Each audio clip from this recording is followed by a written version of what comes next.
Hi friends, welcome back to my channel. ഇന്നത്തെ recipe മന്തിയാണ് കേട്ടോ. റെസ്റ്റോറൻറ്റുകളിലൊക്കെ കിട്ടുന്ന അതേ പെർഫെക്ഷനിൽ അതേ ടേസ്റ്റിൽ വളരെ സിമ്പിളായിട്ട് നമുക്ക് വീട്ടിൽ മന്തി തയ്യാറാക്കിയെടുക്കാം. ഈ മന്തിയിൽ നമ്മൾ ക്യാപ്സിക്കം അതുപോലെ തന്നെ ഫുഡ് കളർ ഒന്നും ചേർക്കാതെയാണ് തയ്യാറാക്കുന്നത്. എങ്ങനെയാണ് തയ്യാറാക്കുന്നത് നോക്കാം. അപ്പോൾ മന്തി തയ്യാറാക്കാനായിട്ട് ഞാനിവിടെ 2.25 കിലോ വരുന്ന ഒരു ചിക്കനാണ് എടുത്തിരിക്കുന്നത്. അത് അത്യാവശ്യം വലിയ പീസുകളായിട്ടാണ് കട്ട് ചെയ്തെടുത്തിരിക്കുന്നത്. നന്നായി ക്ലീൻ ചെയ്തതിന് ശേഷം ഇതുപോലെ ഫോർക്ക് കൊണ്ട് ഞാൻ ചെറിയ ഹോളുകൾ ഇട്ട് കൊടുക്കുന്നുണ്ട്. ചിക്കനുള്ളിൽ മസാല നന്നായിട്ട് പിടിക്കാൻ വേണ്ടിയാണ് ഇങ്ങനെ ചെയ്യുന്നത്. ഞാൻ ആ ചിക്കൻ ഇവിടെ 16 പീസായിട്ട് അത്യാവശ്യം വലുപ്പത്തിലാണ് കട്ട് ചെയ്തെടുത്തിരിക്കുന്നത്. ഇനി ഇതിലേക്ക് ഒരു ചെറിയ കറുവപ്പട്ട, 4 ഏലക്ക, 4 ഗ്രാമ്പു, കുറച്ച് കുരുമുളക്, ഒരു ഡ്രൈ ലെമണും കൂടി ഇട്ട് കൊടുക്കുന്നുണ്ട്. വളരെ പൊടിയായിട്ട് അരിഞ്ഞ പുതിനയില അത് ഏകദേശം 1 ടേബിൾ സ്പൂൺ കണക്കാക്കി ചേർത്ത് കൊടുക്കുന്നുണ്ട്. അതേ അളവിൽ മല്ലിയില നുറുക്കിയത് ചേർത്ത് കൊടുക്കാം. ഇനി ഒരു നാരങ്ങയുടെ ജ്യൂസ് ചേർത്ത് കൊടുക്കാം. ഇനി അടുത്തതായിട്ട് ഇതിലേക്ക് ഞാൻ 1 ടേബിൾ സ്പൂൺ കണക്കാക്കി മന്തി മസാല ചേർത്ത് കൊടുക്കുന്നുണ്ട്. മന്തി മസാലയ്ക്ക് പകരം കുരുമുളക് പൊടിയും ജീരകം പൊടിച്ചതൊക്കെ ചേർത്ത് കൊടുത്താലും മതിയാകും കേട്ടോ. ഇതിലേക്ക് നല്ല കളർ കിട്ടാനായിട്ട് കാശ്മീരി ചില്ലി 1 ടേബിൾ സ്പൂൺ ചേർത്ത് കൊടുത്തു. നമ്മളിവിടെ ഫുഡ് കളർ ചേർക്കുന്നില്ല കേട്ടോ. ഇനി ഇതിൽ പ്രധാനമായിട്ട് ചേർക്കേണ്ട ഒന്നാണ് കേട്ടോ ചിക്കൻ ക്യൂബ്സ്. ഞാനിവിടെ 2 പാക്കറ്റ് എടുത്തിട്ടുണ്ട്. അത് പൂർണ്ണമായിട്ട് ചേർക്കുന്നില്ല കേട്ടോ. ഒരു പാക്കറ്റിൽ 2 ക്യൂബ്സ് വെച്ച് കാണും. ഞാനിവിടെ 3 ക്യൂബ്സാണ് എടുത്തിരിക്കുന്നത്. അത് ഇതുപോലെ കൈകൊണ്ട് ഞരടി നന്നായിട്ട് ചേർത്ത് കൊടുക്കാം. അപ്പോൾ വീണ്ടും ആവശ്യമുണ്ടെങ്കിൽ മാത്രം ഉപ്പൊക്കെ ചെക്ക് ചെയ്തതിന് ശേഷം മാത്രം നമുക്ക് വേണമെങ്കിൽ ചേർത്ത് കൊടുത്താൽ മതിയാവും. ഇതിൽ നമ്മൾ ഉപ്പ് ചേർക്കുന്നില്ല കേട്ടോ, കാരണം ഈ ക്യൂബ്സിൽ അത്യാവശ്യം ഉപ്പ് കാണും. ഇവിടെ 3 പീസ് കൈകൊണ്ട് ഇതുപോലെ നന്നായിട്ട് ഞരടി ചേർത്തു. ഒരു പീസ് മാറ്റി വെച്ചു. അവസാനം ചെക്ക് ചെയ്തതിന് ശേഷം വേണമെങ്കിൽ ചേർത്ത് കൊടുക്കാം. ഇനി ഇതിലേക്ക് 1/2 കപ്പ് സൺഫ്ലവർ ഓയിൽ ചേർത്ത് കൊടുക്കാം. ഓയിൽ ചേർത്തതിന് ശേഷം നമുക്ക് കൈകൊണ്ട് നന്നായിട്ടൊന്ന് ഞരടി യോജിപ്പിച്ചെടുക്കാം. നമ്മൾ ചേർത്ത് കൊടുത്ത മസാലയൊക്കെ ചിക്കനിൽ നന്നായിട്ട് പിടിച്ച് കിട്ടണം. ഒരു 2-3 മിനിറ്റ് നന്നായിട്ട് ഇതുപോലെ ഒന്ന് മിക്സ് ചെയ്തെടുക്കാം. റെസ്റ്റോറൻറ്റുകളിൽ നിന്ന് കിട്ടുന്ന മന്തിയിലെ ചിക്കൻ ഒരു പ്രത്യേക കളറാണ്. അവർ ഫുഡ് കളർ ചേർക്കാറുണ്ട്. നമ്മളിവിടെ ഫുഡ് കളർ ചേർക്കുന്നില്ല. അതിന് പകരം നമ്മൾ കാശ്മീരി ചില്ലിയാണ് ചേർക്കുന്നത്. ഇനി ഫുഡ് കളർ ചേർക്കാൻ താല്പര്യമുള്ളവർക്ക് 1 ഡ്രോപ്സ് ഫുഡ് കളർ ചേർത്തിട്ട് മിക്സ് ചെയ്തെടുക്കാവുന്നതാണ്. നന്നായിട്ട് മിക്സ് ചെയ്തതിന് ശേഷം നമുക്ക് മൂടി വെച്ചിട്ട് റെസ്റ്റ് ചെയ്യാനായിട്ട് മാറ്റി വെക്കാം. കുറഞ്ഞത് 1 മണിക്കൂറെങ്കിലും റെസ്റ്റ് ചെയ്യാനായിട്ട് വെക്കണം. അപ്പോഴാണ് മസാലയൊക്കെ ചിക്കനിൽ നന്നായിട്ട് പിടിച്ച് കിട്ടുക. അതേ സമയം തന്നെ നമുക്ക് അരിയും കഴുകി കുതിരാനായിട്ട് മാറ്റി വെക്കണം. ഞാനിവിടെ ഗോൾഡൻ സെല്ല റൈസാണ് എടുത്തിരിക്കുന്നത്. മന്തി റൈസ് എല്ലാ മാർക്കറ്റുകളിലും അവൈലബിൾ ആണ്. ഞാനിവിടെ 4 കപ്പ് അരി എടുത്തിട്ടുണ്ട്. 1 കിലോ റൈസാണ് എടുത്തിരിക്കുന്നത്. ഇവിടെ റൈസ് ചെയ്യാൻ 3 തവണ നന്നായിട്ട് കഴുകിയെടുത്തു. അതിനുശേഷം ആവശ്യത്തിന് വെള്ളം ഒഴിച്ചിട്ട് നമുക്കിത് കവർ ചെയ്ത് 1 അവർ റെസ്റ്റ് ചെയ്യാനായിട്ട് മാറ്റി വെക്കാം. ഇവിടെ നമ്മൾ 1 മണിക്കൂറാണ് ചിക്കൻ റെസ്റ്റ് ചെയ്യാനായിട്ട് വെച്ചത്. ചിക്കനിൽ മസാലയൊക്കെ പിടിച്ചു വന്നിട്ടുണ്ട്. ഇനി നമുക്ക് കുക്ക് ചെയ്യാനായിട്ട് തുടങ്ങാം. അടുപ്പിൽ വെച്ചിട്ട് മീഡിയം ഫ്ലെയിമിലിട്ടാണ് ആദ്യം കുക്ക് ചെയ്തെടുക്കുന്നത്. ആദ്യം 7-8 മിനിറ്റ് നമ്മൾ മീഡിയം ഫ്ലെയിമിലിട്ടൊന്ന് മൂടി വെച്ച് കുക്ക് ചെയ്തെടുക്കുന്നുണ്ട്. അതിനുശേഷം മൂടിയ തുറന്നിട്ട് ഇത് ഓരോ പീസുകളായിട്ട് നമുക്ക് തിരിച്ചിട്ട് കൊടുക്കണം. ചിക്കൻ ഒരു സൈഡ് അത്യാവശ്യം കുക്കായിട്ടുണ്ട്. നമുക്ക് തിരിച്ചിട്ടും കുക്ക് ചെയ്തെടുക്കാം. എല്ലാ പീസുകളും ഇതുപോലെ മറിച്ചിട്ട് കൊടുക്കണം. ഈ ചിക്കൻ റെസ്റ്റ് ചെയ്യാൻ വെക്കുന്നത് നമ്മളിവിടെ 1 മണിക്കൂറാണ് വെച്ചത്. അല്പം കൂടുതൽ സമയം വെക്കുകയാണെങ്കിലുണ്ടല്ലോ മസാല നന്നായിട്ട് പിടിച്ചിട്ട് ഒന്നുകൂടി ചിക്കൻ നല്ല സോഫ്റ്റായിട്ട് കിട്ടും. അങ്ങനെ ചിക്കൻ പീസുകൾ ഇതുപോലെ നന്നായിട്ടെല്ലാം മറിച്ചിട്ട് കൊടുത്തിട്ടുണ്ട്.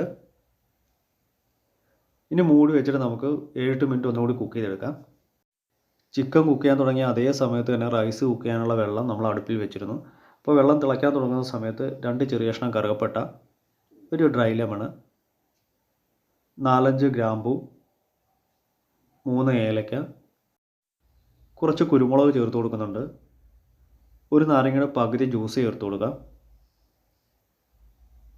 ഇനി റൈസിന് ആവശ്യമുള്ള ഉപ്പ് ചേർത്ത് കൊടുക്കാം. ഉപ്പ് വെള്ളത്തിൽ ഒരല്പം പൊടിക്ക് മുന്നിട്ട് നിൽക്കണം കേട്ടോ. അപ്പോഴാണ് റൈസ് കുക്കായി വരുന്ന സമയത്ത് പാകത്തിന് ഉപ്പ് കിട്ടുക. ഇനി ഇതിലേക്ക് 2 ടേബിൾ സ്പൂൺ കണക്കാക്കി ഓയിൽ ചേർത്ത് കൊടുക്കുന്നുണ്ട്. അതിനുശേഷം എല്ലാം കൂടി നന്നായിട്ടൊന്ന് മിക്സ് ചെയ്തെടുക്കാം. ഇനി ഇതിലേക്ക് നമ്മൾ നേരത്തെ കുതിർത്ത് വെച്ചിരിക്കുന്ന റൈസ് ചേർത്ത് കൊടുക്കാം. സാധാരണ നമ്മൾ ഇന്ത്യ ഗേറ്റിൻ്റെ വൈറ്റ് റൈസ് ഒക്കെ കുക്ക് ചെയ്യുന്ന സമയമുണ്ടല്ലോ, ബിരിയാണി റൈസ് കുക്ക് ചെയ്യുന്നതിനെക്കാട്ടി അല്പം കൂടി ടൈം എടുക്കും കേട്ടോ ഇത് കുക്കായി വരാനായിട്ട്. അപ്പോൾ റൈസ് മുഴുവനായിട്ട് ഇതിലേക്ക് ചേർത്തതിന് ശേഷം നന്നായിട്ടൊന്ന് ഇളക്കി കൊടുക്കാം. അതിനുശേഷം ഹൈ ഫ്ലെയിമിനും മീഡിയം ഫ്ലെയിമിനും ഇടയിലിട്ട് കുക്ക് ചെയ്തെടുക്കാം. ഇവിടെ ചിക്കൻ പാകത്തിന് കുക്കായിട്ടുണ്ട്. തിരിച്ചു മറിച്ചിട്ട് ഞാൻ ഒന്നുകൂടി കുക്ക് ചെയ്തെടുക്കുന്നുണ്ട്. ടോട്ടൽ നമ്മൾ 20 മിനിറ്റ്സോളം ചിക്കൻ കുക്ക് ചെയ്തെടുത്തു. അവസാനത്തെ ഒരു 5 മിനിറ്റ് ഹൈ ഫ്ലെയിമിലിട്ട് ഞാൻ തിരിച്ചു മറിച്ചിട്ട് കുക്ക് ചെയ്തെടുക്കുന്നുണ്ട്. ഈ സമയം കൊണ്ട് നമ്മുടെ റൈസും പാകത്തിന് കുക്കായിട്ടുണ്ട്. ഏകദേശം ഒരു 75-80% ആണ് കുക്ക് ചെയ്തെടുക്കുന്നത്. കാരണം നമ്മൾ ചിക്കൻ്റെ മുകളിലിട്ടത് ദം ചെയ്തെടുക്കാനുള്ളതാണ്. അപ്പോഴും ഇത്രയും വേവ് മതിയാവും. ചിക്കൻ നല്ല കുക്കായതിനു ശേഷം ചിക്കൻ സ്റ്റോക്ക്, അതായത് ചിക്കൻ കുക്ക് ചെയ്ത ഓയിൽ നമ്മൾ 1/4 കപ്പോളം എടുത്ത് മാറ്റുന്നുണ്ട്. ഇത് നമുക്ക് റൈസിൽ ചേർത്ത് കൊടുക്കാനുള്ളതാണ്. ഇനി ചൂടോടുകൂടി തന്നെ റൈസ് കോരി നമ്മൾ ചിക്കൻ്റെ മുകളിലേക്ക് ഇട്ട് കൊടുക്കാം. ഈ റൈസ് ഒരുപാട് അങ്ങ് തണുക്കാനായിട്ട് പാടില്ല കേട്ടോ. നമുക്ക് ദം ചെയ്തെടുക്കുമ്പോൾ വളരെ ഫാസ്റ്റായിട്ട് തന്നെ ദമ്മായി കിട്ടും. ഇവിടെ ഞാൻ 2 ലെയറായിട്ടാണ് റൈസ് ഇട്ട് കൊടുക്കുന്നത്. ഒരു ലെയർ റൈസ് ഇട്ടതിന് ശേഷം അതിന് മുകളിലേക്ക് കുറച്ച് മന്തി മസാല, 2 പിഞ്ച് മന്തി മസാല ഇട്ട് കൊടുക്കുന്നുണ്ട്. ഇത് 2 ടേബിൾ സ്പൂൺ പാലിൽ കുറച്ച് മഞ്ഞൾപ്പൊടി കലക്കിയെടുത്തതാണ്. നമ്മളിവിടെ ഫുഡ് കളർ ചേർക്കുന്നില്ല. ഇനി ഫുഡ് കളർ ചേർക്കണമെന്ന് നിർബന്ധമുള്ളവർക്ക് കുറച്ച് ഫുഡ് കളർ ചേർത്ത് കൊടുക്കാവുന്നതാണ്. ഇനി ഇതിലേക്ക് നമ്മൾ നേരത്തെ മാറ്റി വെച്ച ചിക്കൻ സ്റ്റോക്ക് ഓയിൽ അത് കുറച്ച് ഇതിലേക്ക് ചേർത്ത് കൊടുക്കാം. ഇനി ബാക്കിയുള്ള റൈസ് ചേർത്ത് കൊടുക്കാം. അതുപോലെ തന്നെ ബാക്കിയുള്ള റൈസും ചേർത്തിട്ട് നമ്മൾ രണ്ടാമത്തെ ലെയർ സെറ്റ് ചെയ്തെടുത്തിട്ടുണ്ട്. ഇതിലേക്ക് നമുക്ക് 2 പിഞ്ച് മന്തി മസാല ചേർത്ത് കൊടുക്കാം. മന്തി മസാല ഇല്ലെങ്കിലും ഗരം മസാല 2 പിഞ്ച് ചേർത്താലും മതിയാകും കേട്ടോ. ഇനി ഇതിലേക്ക് നമ്മൾ കലക്കി വെച്ചിരിക്കുന്ന മഞ്ഞൾ ചേർത്ത് കൊടുക്കാം. അത് വളരെ കുറച്ച് മാത്രം ഇതുപോലെ ഒന്ന് സ്പ്രെഡ് ചെയ്ത് കൊടുക്കുന്നുണ്ട്. നേരത്തെ ബാക്കി വന്ന ഓയിൽ കൂടി ചേർത്ത് കൊടുക്കാം. അങ്ങനെ 1/4 കപ്പ് ഓയിൽ നമ്മൾ മുഴുവനായിട്ട് ഇതിലേക്ക് ചേർത്ത് കൊടുത്തു. ഇതിലേക്ക് നമ്മൾ നെയ്യൊന്നും ചേർക്കുന്നില്ല കേട്ടോ. ഈ ഓയിൽ മാത്രം മതിയാവും. ഇനി ഇതിലേക്ക് കുറച്ച് പച്ചമുളക് ഇതുപോലെ കുത്തി വെച്ച് കൊടുക്കുന്നുണ്ട്. ദം ചെയ്തെടുക്കുന്ന സമയത്തുണ്ടല്ലോ ഈ പച്ചമുളകിൻ്റെ ഫ്ലേവറൊക്കെ റൈസിൽ ഇറങ്ങുമ്പോൾ ഒരു പ്രത്യേക ടേസ്റ്റാണ്. ഇനി അടുത്തായിട്ട് ഒരു ബൗളിൽ തീക്കനലാണ് ഞാൻ വെച്ച് കൊടുക്കുന്നത്. ചാർക്കോൾ ഉണ്ടെങ്കിൽ ചാർക്കോൾ വെച്ച് കൊടുക്കാം. അതിലേക്ക് കുറച്ച് ഓയിൽ കൂടി ഒഴിച്ചു കൊടുക്കാം. നല്ലൊരു സ്മോക്കി ഫ്ലേവർ കിട്ടാൻ വേണ്ടി ഇങ്ങനെ ചെയ്യുന്നത്. നല്ല സ്മോക്ക് വരുന്ന സമയത്ത് കവർ ചെയ്തതിന് ശേഷം ലോ ഫ്ലെയിമിലിട്ട് 5-8 മിനിറ്റ് ദം ചെയ്തെടുക്കണം. ഞാൻ ഇതിന് മുകളിലേക്ക് ഒരു വെയിറ്റ് കൂടി വെച്ച് കൊടുക്കുന്നുണ്ട് കേട്ടോ. ഇവിടെ ഞാൻ 5-8 മിനിറ്റ് ദം ചെയ്തെടുത്തിട്ടുണ്ട്. ഇപ്പം തന്നെ ആ മന്തി റൈസിന് നല്ലൊരു സ്മെല്ല് കിട്ടുന്നുണ്ട്. നമ്മൾ കത്തിച്ച് വെച്ച ചാർക്കോളൊക്കെ എടുത്ത് മാറ്റാം. നമ്മൾ വെച്ച ആ പച്ചമുളക് കണ്ടില്ലേ, ദം ചെയ്തപ്പോൾ നല്ല സോഫ്റ്റായിട്ട് വന്നിട്ടുണ്ട് വെന്ത്. ഇനി ഇതിൽ നിന്ന് നമുക്ക് റൈസ് സെപ്പറേറ്റ് ചെയ്ത് മാറ്റണം. വേറൊരു പാത്രത്തിലേക്ക് നമുക്ക് റൈസ് കോരി മാറ്റാം. ഇവിടെ നമ്മൾ റൈസും ചിക്കനും സെപ്പറേറ്റ് ചെയ്തെടുക്കുകയാണ് ചെയ്യുന്നത്. ഇങ്ങനെ ചിക്കന് മുകളിൽ നിന്ന് റൈസ് പൂർണ്ണമായിട്ട് നമ്മൾ മാറ്റിയെടുക്കുന്നുണ്ട്.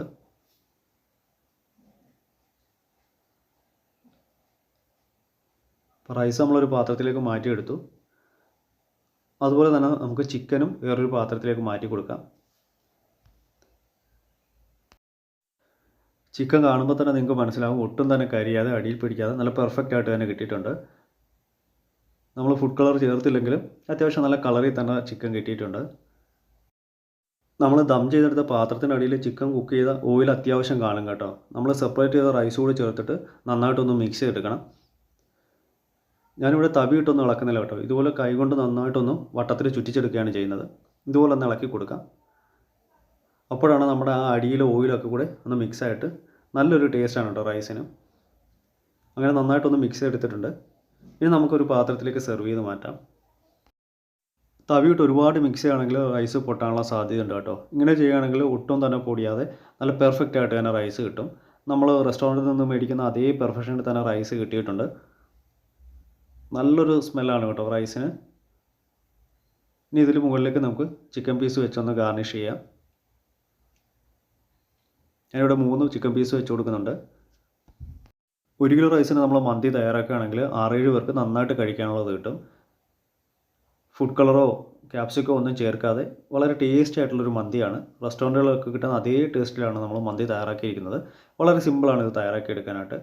എല്ലാവരും ഇതേ രീതിയിൽ വീട്ടിൽ ട്രൈ ചെയ്ത് നോക്കണം. ഇന്നത്തെ റെസിപ്പി എല്ലാവർക്കും ഇഷ്ടമായെന്ന് ഞാൻ കരുതുന്നു. വീഡിയോ ഇഷ്ടമായാൽ ലൈക്ക് ചെയ്യാനും ഷെയർ ചെയ്യാനും സബ്സ്ക്രൈബ് ചെയ്യാനും അതോടൊപ്പം തന്നെ കമൻറ്റ് ചെയ്യാനും മറക്കരുത്. വീഡിയോ യൂസ്ഫുൾ ആയിട്ട് തോന്നുകയാണെങ്കിൽ മാക്സിമം ഷെയർ ചെയ്ത് സപ്പോർട്ട് ചെയ്തേക്കണേ. തൊട്ടടുത്ത് കാണുന്ന ബെൽ ബട്ടൺ കൂടി ഒന്ന് എനേബിൾ ചെയ്യാൻ മറക്കരുത്. നല്ലൊരു റെസിപ്പിയുമായി വീണ്ടും കാണാം. Thanks for watching. ബൈ.